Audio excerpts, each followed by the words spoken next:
ራእያችን የተዋህዶ ሃይማኖታችንን ማስፋፋት ቤተ ክርስቲያናችንንም መጠበቅ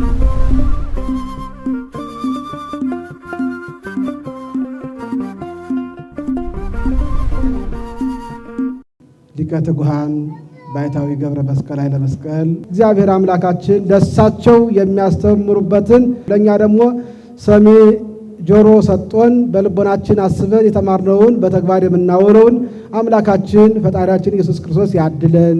በጾም ላይ ደግሞ የእግዚአብሔር ቃል ሲጨመርበት ከበረከት ላይ በረከት ነውና የምንጾመው ጾም ወደ እግዚአብሔር እንዲያርግ በረከት እንዲሆነን ሁላችንም ትምህርተ ወንጌል መስማት አለብን።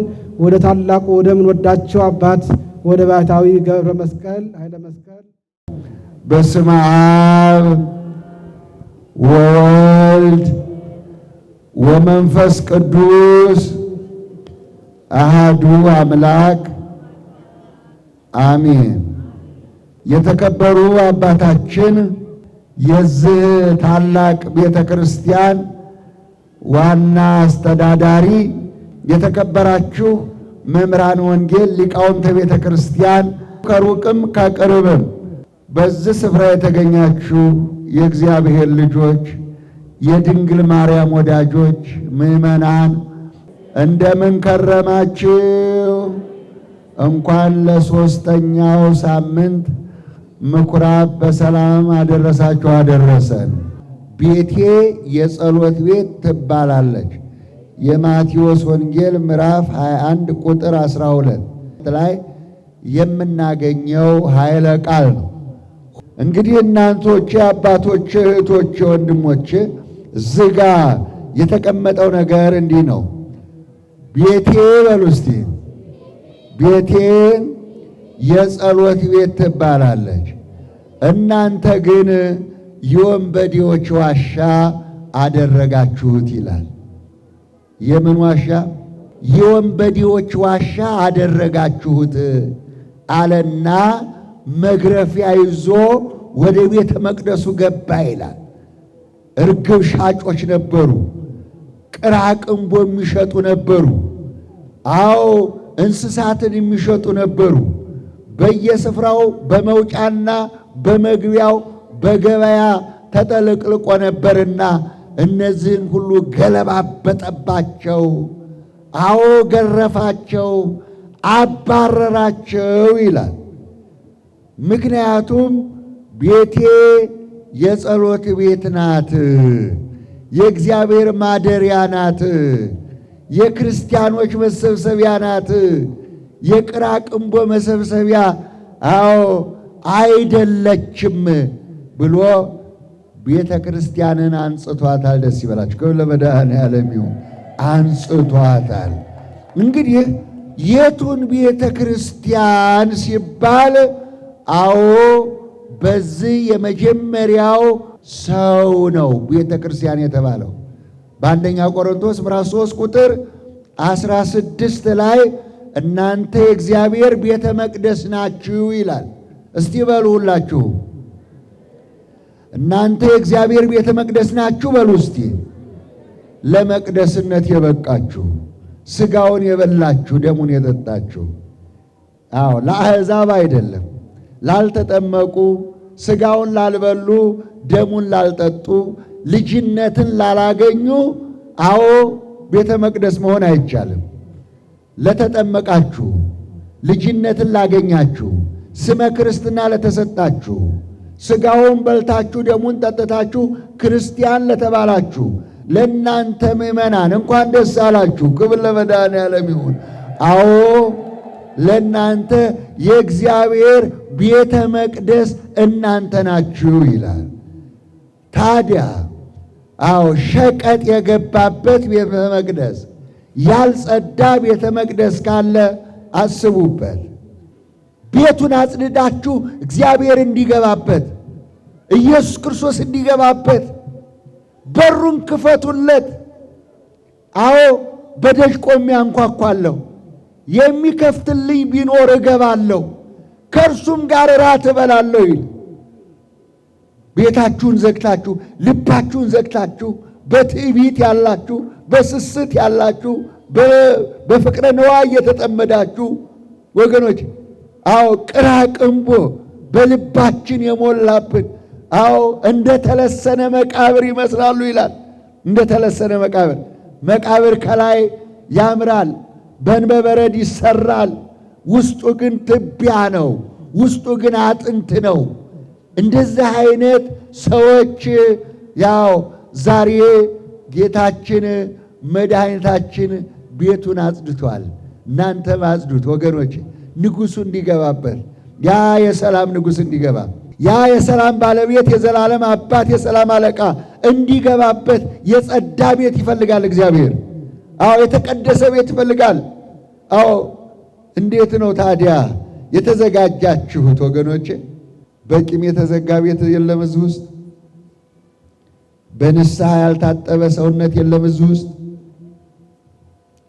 ለአጋንንት የሚሰዋ እዚህ ውስጥ የለም። ነፃ ነው። ለሁለት ጌቶች መገዛት አትችሉም ነው በማቴዎስ ወንጌል ምዕራፍ 6 ቁጥር 24 ለሁለት ጌቶች መገዛት አትችሉም። አጋንንትንም በአንድ ፊት መለመን፣ በአንድ ፊት ደግሞ እግዚአብሔርን መለመን ይቻላል? ይቻላል ወይ ንገሩኝ? አይቻልም። እግዚአብሔር አንድ ነው። ቅዱስ ጳውሎስ በዕብራውያን መልእክቱ ምዕራፍ 13 ቁጥር 7 ላይ እንዲህ ብሎ ነበር። ልዩ ልዩ በሆነ በእንግዳ ትምህርት እንዳትወሰዱ ተጠንቀቁ። ኢየሱስ ክርስቶስ የበላችሁት ነው። ኢየሱስ ክርስቶስ የለበሳችሁት ነው። ኢየሱስ ክርስቶስ ያመናችሁት ነው። ኢየሱስ ክርስቶስ ቀራንዮ ውሎ ሥጋውን ቆርሶ ደሙን የሰጣችሁ ያዳነን ያዳናችሁ ነው።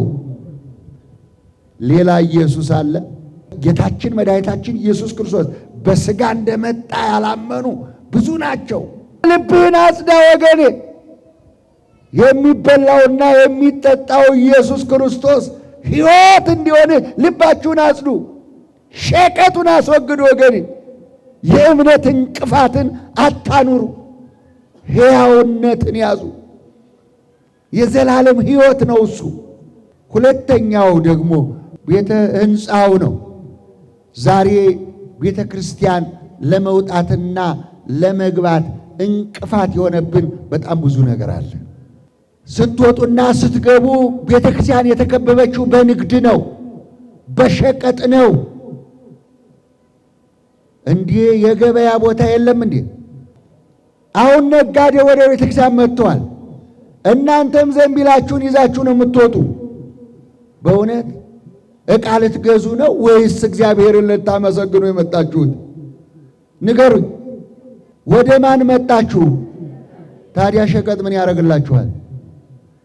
እናንተ ባትገዟቸው ነጋዴው ባልበዛ ነበር። እግዚአብሔር የሚያመልከውና ነጋዴው አልተለየም፣ ተደበላልቋል። ቤቴ የጸሎት ቤት ትባላለች፣ እናንተ ግን የወንበዴ ዋሻ አረጋችኋል። እናንተ ግን የነጋዴ ቤት አረጋችኋል። እንዴት ከእግዚአብሔር ጋር እንነጋገር? በአንድ ፊት ንግድ፣ በአንድ ፊት ከእግዚአብሔር ጋር መነጋገር አይቻልም። ለሁለት ጌታ መገዛት አትችሉም። ለእግዚአብሔርና ለገንዘብ መገዛት አትችሉም አለ። በማቴዎስ ወንጌል ምዕራፍ 4 ቁጥር 23 ላይ ተመልከቱት። ጌታችን መድኃኒታችን ኢየሱስ ክርስቶስ በምኩራባቸው ወንጌልን ያስተምር ነበር ይላል። ሁለት ሥራ ሠራበት። ገባ፣ ቃሉን አነበበላቸው፣ ሰበካቸው፣ ነገራቸው፣ አስተማራቸው አለ። ከዛ በኋላስ ከትምህርቱ በኋላ ደግሞ ደዌያቸውን ፈወሳቸው ይላል። ሕሙማኖችን ፈወሳቸው፣ አዳናቸው ይላል። እቺ ቤተ ክርስቲያን ይቺ ናት። አዎ ፈውስ ያለው በዚህ ነው። አዎ ድህነት ያለው በዚህ ነው። አዎ ሸክማችሁ የሚራገፈው በዚህ ነው። እናንተ ሸክም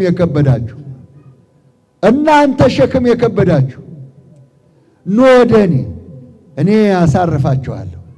ቀንበሬ ልዝብ ሸክሜ ቀሊል ነው ይላል። አዎ ኑ ረፉ ወገኖቼ፣ ኑ ረፉ። ቤተ ክርስቲያን ማሳረፊያ ናት።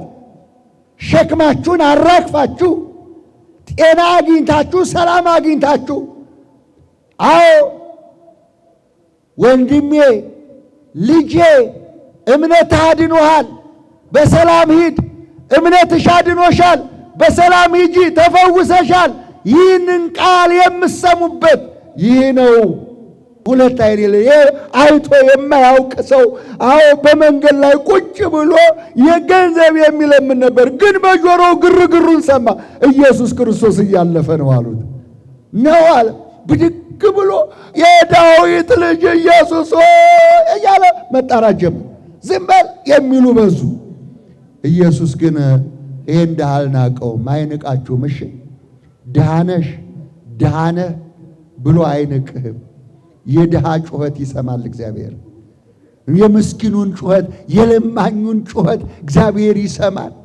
አዎ ቆም ማለና ምንድነው የሚያስጮኸው? ጥሩት፣ አምጡት ወደ እኔ አለ። የእኛ ጌታ የድንግል ማርያም ልጅ ክብር ለመድኃኔዓለም ይሁን። እባካችሁ አመስግኑ። ጥሩት፣ ወደ እኔ አምጡታል። አዎ አምጡት ወደ እኔ አለ። ደጋግፈው ሲያመጡት ምን ላድርግልህ አለው። አሁን ምን ላድርግላችሁ ብላችሁ እዚህ ጋር መጥቶ ምን ትሉት ይሆን?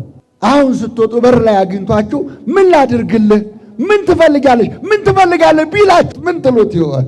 ይህ ሰው ግን ማየት ነበር የፈለገው። ጌታ ሆይ እንዳይፈልጋለሁ አለ ያለው። በቃ በቃል እኮ ነው። አያችሁ፣ በቃል ያለው። አይኑ ቦግ ሲል ኢየሱስ ክርስቶስን አየ። ክብር ለመድኃኔዓለም ይሁን። አያችሁ፣ እግዚአብሔርን የሚያይ አይን ያስፈልጋል። ሰዎች ከእግዚአብሔር ተለይተዋል። ይህቺ ቤተ ክርስቲያን ትበቃን ነበር እንደ ክርስቲያኑ ቢመጣ? አልባሌ ቦታ እኮ ነው ያለው። አልተገለጸለትም። አይኑ አላየም ገና። አይነ ልቦናችሁን እግዚአብሔር ያብራራችሁ ወገኖች። በቤተ ክርስቲያን አይን ይበራል። እምናየው ግን እግዚአብሔርን ነው። እምናየው ግን ቀራንዮን ነው። እስቲ ይሁት ይሄ ቤተ ክርስቲያኑ አናት ላይ ያለው ቀራንዮ ነው። አዎ መሰረቱ ክርስቶስ ነው። አካሏ ክርስቶስ ነው። ራሷ ክርስቶስ ነው። በደሙ የተመሰረተች የቆሰለላት የደማት አካሏ የሆነች ራሷ ቀራንዮ የሆነላት እቺ ቤተ ክርስቲያን ናት። እውር ታበራለች፣ ጠበል ታፈልቃለች። አዎ ጌታችን መድኃኒታችን ኢየሱስ ክርስቶስ በምራቁን ትፍ ብሎ መሬት አራሰ፣ አይኑንም ቀባው፣ ሄደ ፈሳሿ ታጠባለው። ሄዶ ሲጠመቅ አይኑ በራ ይላል ዮሐንስ ወንጌል ምዕራፍ 9 ላይ እዩት እስቲ። በጠበል ያበራውን በቃል ያበራውን አዎ በመቃተት የፈወሰውን ማየት ነው። ይህ ሁሉ የሚደረገው ቤተ ክርስቲያን ነው። በዛ በምኩራብ ገባ፣ በምኩራቦቻቸው ገብቶ ጸለየ። አዎ አመሰገነ፣ አዎ አስተማረ፣ ሰበከ፣ አዎ ፈወሳቸው። እናቶች አባቶች፣ እንዲህ ይላል የእግዚአብሔር ቃል። ትንቢቱ እንዲህ ይላል። ትንቢተ ኢሳይያስ ምዕራፍ 56 ቁጥር 7 ላይ ተመልከቱ። ትንቢተ ኢሳይያስ ምዕራፍ 56 ቁጥር 7 ላይ እንዲህ ይላል፣ በጸሎት ቤቴ ደስ አሰኛቸዋለሁ። ቤቴ በሉ የአሕዛብ ሁሉ የጸሎት ቤት ይሆናል። አሁን የእናንተ የተጠራንበት ይሄ ነው። በቤቴ ደስ አሰኛቸዋለሁ፣ ሥጋዬን ቆርሼ ደሜን አፍስሼ የሰላም ወንጌል ሰብኬ፣ አዎ ደስ አሰኛቸዋለሁ። ይህ ነው ወገኔ ትንቢቱ፣ ይሄ ነው ትንቢቱ። በእግዚአብሔር ቤት የማይደሰት አለ? ንገሩኝ። ደስ ያለው በእግዚአብሔር ቤት ይዘምር፣ የከፋው ያልቅስ። አዎ ያልቅስ፣ ወደ አምላኩ ያልቅስ። በዚህ ቤት እንባህን አይቻለሁ፣ ጩኸትን ሰምቻለሁ። ንስሐ የምትገባበት 15 ዓመት ቀጥዬልሃለሁ ይልሃል እግዚአብሔር። ክብር ለመድኃኔዓለም ይሁን። አዎ በዚህ ቤት ያለቀሰው ሕዝቅያስ አለቀሰ፣ አነባ እስከ 6 ሰዓት። እግዚአብሔር በ6 ሰዓት ሐሳቡን ቀየረ። ጩኸትን ሰምቻለሁ። አልቅስ። የከፋው ቢኖር ማልቀሻው ነው። ቤተ ጸሎት ነው ማልቀሻው። ታዲያ በሰንበት ስራ እንደማይሰራ ሁሉ አንድ ፈትል የምትሸጥ አንድ ሴት ነበረች ይላል። ድሃ ሴት ወገኔ። ይቺ ሴት በሰንበት መታ ቅዱሳን ሐዋርያት ሲሰብኩ ታዳምጥ ነበር ይላል። ምን ታረግ ነበር? ታዳምጥ ነበረ ይላል። ጌታ ልቧን ከፈተላት ይላል። ልባችሁን ይክፈትላችሁ፣ ልባችሁን ይክፈትላችሁ። ይሄ ቃል የሚገባበት ልብ፣ የተሰበረ ልብ። እግዚአብሔር እንዲህ ይላል፣ የተሰበረውንና የተዋረደውን ልብ እግዚአብሔር አይንቅም ይላል። እግዚአብሔር የሚገባበት ልብ አዘጋጅ ወገኔ። ጌታም ልቧን ከፈተላት። አዎ ያን ጊዜ አመነች። ደስ ይበላችሁ። ክብር ለመድኃኔዓለም። ትምህርታቸው ደስ አሰኛት። ልቧ ተከፈተ። ኢየሱስ ክርስቶስ በዛ ልብ ውስጥ ገባ። ደስ ይበላችሁ። ክብር ለመድኃኔዓለም። ከዛሬ ጀምሮ አለች፣ ከዛሬ ጀምሮ ማመን መጠመቅ ብቻ አይደለም አለች። ቤቴ፣ ንብረቴ፣ ገንዘቤ ሁሉ የእናንተ ነውና በቤቴ የተገኘውን እየበላችሁ የተገኘውን እየጠጣችሁ በቤቴ እንድትቀመጡ ንብረቴንም ቤቴንም ራሴንም አስረክቤያቸዋለሁ አለች። ክብር ለመድኃኔዓለም ይሁን። አዎ እግዚአብሔር ይመስገን። ኢየሱስ ክርስቶስ ዛሬ በልቤ ገብቷል አለች። ዛሬ በቃ አለች። ድህነት ያብቅቷል፣ ጌታዬን አግኝቻለሁ አለች። የድንግል ማርያም ልጅ በእሷ ቤት ገባ። ደስ ይበላችሁ። ክብር ለመድኃኔዓለም ይሁን። አዎ ሲገባችሁ ልባችሁ ሲከፈት ያን ጊዜ ፍቅሩ ሲገባችሁ ሁሉንም ትተዋላችሁ። አምላክ ሆይ ስማን በሉ እስቲ። አዎ ያኔ ትጠሩታላችሁ። ያኔ ይመጣል። አዎ ያኔ ይመጣል። ጓዳሽ አዎ የጎደለው ማሰሮ ይሞላል። ደስ ይበላችሁ። ክብር ለመድኃኔዓለም። ዘይቱ ይፈሳል። አዎ ዘይቱ ይፈሳል። በዕዳ የተያዙ 2 ልጆቿን በዕዳ የያዘው በብድር የያዘው 2 ልጆቿ ባሏ ሞቶ እሷ ደግሞ ብቻዋን ልትቀር 2 ልጆቿን ባለዕዳው ሊወስድባት መጣ። እች እናት አለቀሰች። ባሌ ሞቷል፣ 2 ልጆቼን ባለዕዳ ሊወስዳቸው ነው፣ ብቻዬን ቀረው፣ በሕይወት መሞት ይሻለኛል አለች። አለቀሰች ወደ እግዚአብሔር። ያን ጊዜ የእግዚአብሔር ነቢይ ኤልሳ በቤቷ በኩል አለፈ።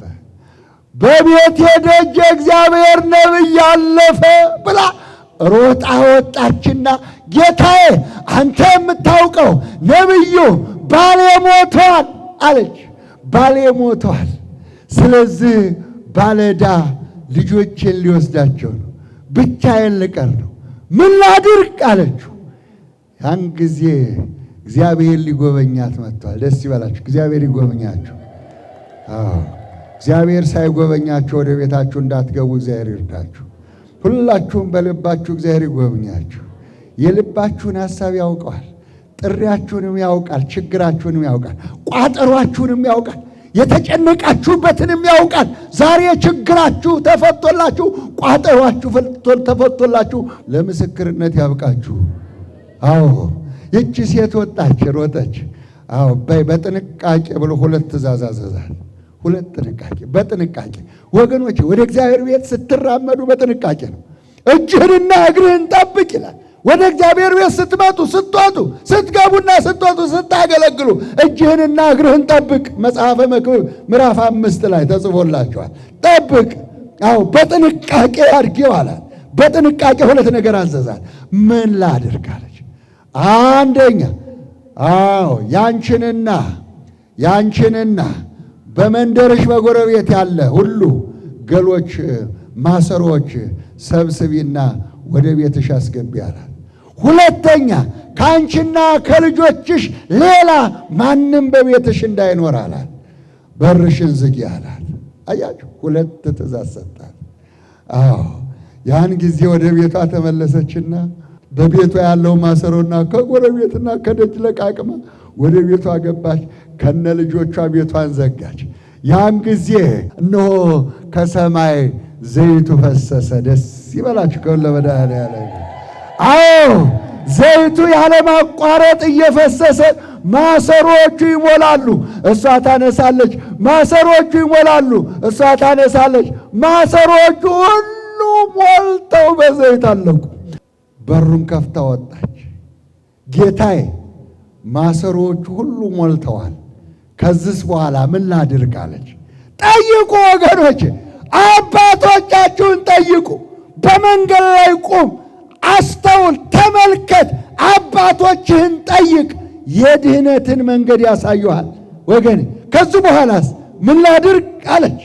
ግማሹን ዘይት ሽጭና የልጆችሽን ዕዳ ክፈይ፣ ግማሹን ግን ከልጆችሽ ጋር ብይ አላት። እነሆ ግማሹን ዘይት ሸጣ ልጆቿን ከዕዳ ነፃ አድርጋ እስከ ሕይወቷ ፍጻሜ ድረስ የሚበቃ ዘይት በቤቷ ፈሶላታል። ደስ ይበላችሁ ክብር ለመድኃኔዓለም። እናቶቼ ብትቸገሩ ጩኹ፣ ግድ የላችሁም ይሰማችኋል። ቤቴ የጸሎት ቤት ናት፣ እኔና እናንተ የምንገናኝባት ቤት ይቺ ናት። ከዛ በኋላስ ዕዳዋ በቃ፣ ልጆቿ ጋር መኖር ጀመረች። አያችሁ ምንድነው ሲባል ማሰሮው እኔና እናንተ ነን። ከጭቃ የተሰራን ሸክላዎች ማሰሮዎቹ እኛ ነን። ከሰማይ የወረደው ዘይት የድንግል ማርያም ልጅ የኢየሱስ ክርስቶስ ፍቅር ነው። ደስ ይበላችሁ ክብር ለመድኃኔዓለም። ፍቅር ሰሐቦ ለወልድ ኃያል መንበሩ አብጽሖ እስከ ለሞት። የእኛ ጌታ ይሄ ነው። የድንግል ማርያም ልጅ ይሄ ነው። ፍቅር ከሰማይ ፈሷል። ስንቶቻችሁ ተጠቅማችሁበታል? ስንቶቻችሁ በዚህ ፍቅር ተፈውሳችኋል? ፍቅር ሰሐቦ ለወልድ፣ የሰው ፍቅር ወልድን ሳበው፣ ለሞት አበቃው፣ እስከ መቃብር አደረሰው። ታዲያ ለእኔም ሞቶልኛል፣ ለአንቺም ሞቶልሃል፣ ለአንተም ሞቶልሃል። ፍቅርህ ግን ይሄ ነው። ፍቅርሽ ግን ይሄ ነው።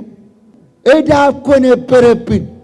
የዕዳው ደብዳቤ ተደመሰሰ፣ ሰማይ ተከፈተ። ክብር ለመድኃኔዓለም ይሁን፣ እግዚአብሔር ይመስገን። ነፃ ትወጣላችሁ። ከሰማይ ወርዷል። ዕዳውን ሊከፍል እኮ ነው። የኔና ያንተን ዕዳ ሊከፍል መጣ። ሥጋውን በመቁረስ ደሙን በማፍሰስ ሕይወት በመስጠት እነሆ ከፈለው። ክብር ለመድኃኔዓለም ይሁን። ነፃ ወጥተሃል። ከዚህ በኋላ ልጅ ነህ እንጂ ባሪያ አይደለህም ወገኔ። ልጅ ነህ እንጂ ባሪያ አይደለህም። ያ ባርነት ቀረ። ዕዳው ተከፈለ። ከሰማይ በፈሰሰው ከሰማይ በወረደው አንደኛ ልጁን እስኪሰጥ ድረስ ዓለሙን እንዲወደደው ወገኔ፣ ዓለሙን እንዲወደደው ወደደን እኮ። ምን ከፈል ነው? ምን ሰጠ ነው? ምን ሰጠ ነው? ታዲያ ፍቅር በሉ እስቲ ባካችሁ፣ ፍቅር በሉ እስቲ፣ ፍቅር በሉ እስቲ። ማለት ፍጹም ሁን ማለት፣ ማለት ቅዱሱን ማለት ነው በሥጋው ደግሞ። ማለት ርኅሩኅን ማለት ነው። ቁርስሽን ሰጠሽ ነው የምትጾመው። ቁርስህን ሰጠህ ነው የምትጾመው። ጾም ማለት ፍጹም ማለት ነው። ጾም ማለት ልጓም ማለት ነው። ጾም ማለት ሥጋን ማድከም ነው። ጾም ማለት ከእግዚአብሔር ጋር የሚያገናኝ ሰንሰለት ነው። የማይበጠስ የማይላላ ከእግዚአብሔር ጋር የሚያገናኝ ሕያው ነው። በመብልና በመጠጥ እግዚአብሔር ደስታ አገኘ የሚል የለም፣ በጾምና በጸሎት ነው።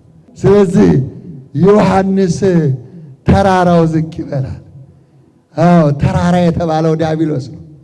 ተራራ የተባለው የሚያስፈራው እንደ ዝግባ የሰፋው ለጊዮን የተባለው አጋንንት ነው።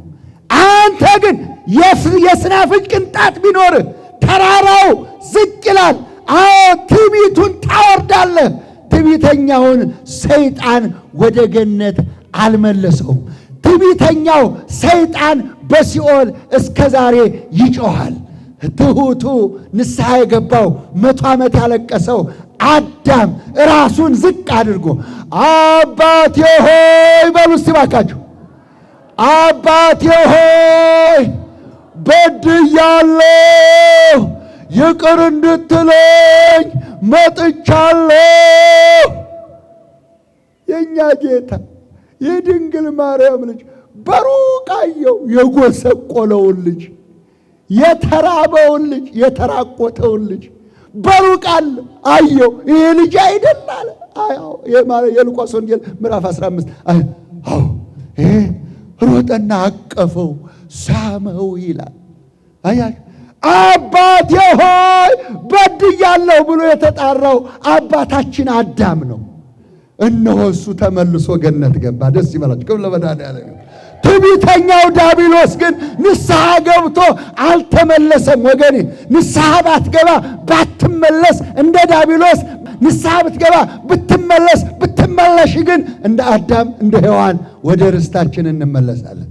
ይሄው ነው ትዕቢተኛው ልብ ዝቅ ይበል ያለው ቅዱስ ዮሐንስ። ይሄ አዘቅት ክፋት፣ ምቀኝነት የቀኑባችሁ ይሉ እንደው ነጠላ ለብሳችሁ ቤተክርስቲያን ስትሄዱ ይህ ሰውዬ እቺ ሴት ጠዋትና ማታ ነጠላ እየለበሰች ስትበላል ምን አገኘች የሚሏችሁ የሚሰድቧችሁ ይሉ። በነጠላችሁ የቀኑ፣ በቤተክርስቲያን በመሄዳችሁ የቀኑ፣ በመቁረባችሁ የቀኑ፣ በመሰብሰባችሁ የቀኑ፣ በቤታችሁ የቀኑ፣ በመኪናችሁ የቀኑ የሉ። አዘቅት የተባለው ክፋት፣ ምቀኝነት በመልክሽ በቁመትሽ የቀኑ የሉ። በትምህርትህ በእውቀትህ የቀኑ፣ በስራ የቀኑ የሉ። አዘቅት የተባለ ያ ምቀኝነት። ሰርተህ አግኝ ለሰው ምቀኛ አትሁን፣ ሰርተሽ አግኝ ለሰው ምቀኛ አትሁን። ምቀኝነት ነው አዘቅት የተባለው። አዘቅቱ ይወገድ። ኢየሱስ ክርስቶስ መጥቷል። የሰላሙ ባለቤት መጥቷል። የሰላሙ አለቃ መጥቷል። አዘቅቱ ይወገድ። አዎ አባጣው ጎባጣው ይስተካከል። ቂመኞች አባጣ ጎባጣ የተባለ ቂመኛ ነው። ቂሙን የማይተው ይቅር ለእግዚአብሔር የማይል ሁልጊዜ የሚጸልይ ሁልጊዜ የሚጾም ግን ይቅርታ ያላገኘ ይቅር ያለ በሉ እስቲ ባካሽ። ይቅር ያለ ይቅር እለዋለሁ፣ ይቅር ያላለ ይቅር አልለው። ሰማይ ምድር ያልፋል ቃሌ ግን አያልፍም ይላል። እናቶች፣ አባቶች፣ እህቶች፣ ወንድሞች ቤቴ በሉ ቤቴ የጸሎት ቤት ነው። ቤቴ የጸሎት ቤት ትባላለች። ማን ትባላለች? ጸሎት ቤት። ስጋውን የምንበላባት፣ ደሙን የምንጠጣባት፣ የምንጠመቅባት፣ ልጅነት የምናገኝባት፣ ስንሞት ደግሞ የምንሸኝባት። በምድር ያሰርከው በሰማይ እየታሰረ ይሁን፣ በምድር የፈታኸው በሰማይ እየተፈታ ይሁን። ለዚህ ለደካማው ካህን ሰማያዊ ቁልፍ ሰጠው። ክብር ለእሱ ይሁን። የሳው ዝጋ ይተኛል። ጽናውን ይዞ መጽሐፈ ግንዘቱን ይዞ ፈቶ ይችን ነፍስ በአብርሃምና በይስሐቅ በያዕቆብ አጠገብ አስቀምጥ ብሎ ሲሸኛት ትገባለች። ቁልፉን ተቀብላ። ክብር ለእሱ ይሁን። እግዚአብሔር መሸኛውም ይሄ ነው። ቤተ ክርስቲያን ማለት የክርስቲያኖች ቤት፣ የእግዚአብሔር ማደሪያ ማለት ነው። በዚህ ተሰብስበን ስጋውን እንድንበላ ደሙን እንድንጠጣ በሕይወት እንድንኖር አምላካችን ይርዳን። ላስተማረን፣ ለመከረን፣ ለገሰጸን ለልዑል አምላካችን ክብር ምስጋና ይድረሰው። ቃለ ሕይወት ያሰማልን በሉልን እስኪ። ቃለ ሕይወት ያሰማልን፣ መንግሥተ ሰማያትን ያወርስልን፣ ረጅም ዕድሜ ከተሟላ ጤና ጋር ይስጥልን። እግዚአብሔር ይባርካችሁ። ለነበረን ሰዓትና ጊዜ ስሙ የተመሰገነ ይሁን። ባሉን ባለፍስሐ ባለስ ያደርግልን። ከቅዱሳን ጸሎት ያሳትፈን። እግዚአብሔር አምላካችን ጾመችን ጾመ ድነት ጾመ በረከት ያደርግልን። አባታችን ሆይ ብንጸልይ